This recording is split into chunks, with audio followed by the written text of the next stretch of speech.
my sme sa zrazu ocitli v celkom inej krajine. Na celkom inom mieste, ako sme čakali. Na hranici života a smrti.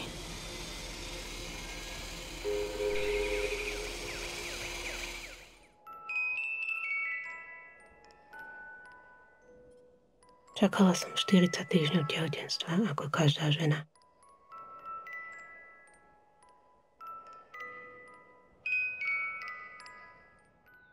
Šok.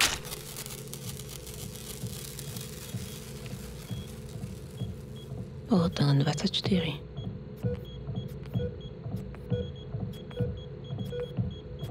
Lekárka, vaše dvojičky sa narodili v šedej zóne. Nevieme povedať, ako sa adaptujú, či prežijú. Sú tam mnohé riziká, nezrelé orgány. Ak zomrú do 24 hodín, berie sa to podľa zákona ako potrat. Netreba vybavovať ani rodný, ani úmrtný list.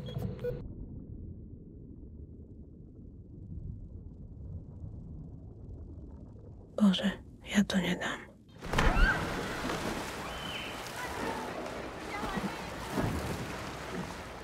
Čarovala ryba, aby bola chyba. Čarovala rak, aby bolo tak. Na tomto svete nič nevlastníme. A zdravie už vôbec nie. Hlúpa náhoda nás môže pripraviť o všetko.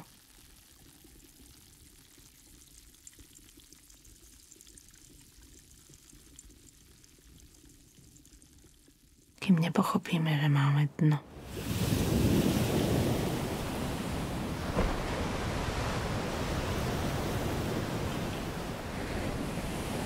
Poďme na to, aj keď sa nebojíš.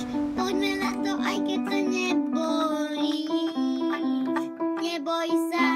Neboj sa a poď. Joj.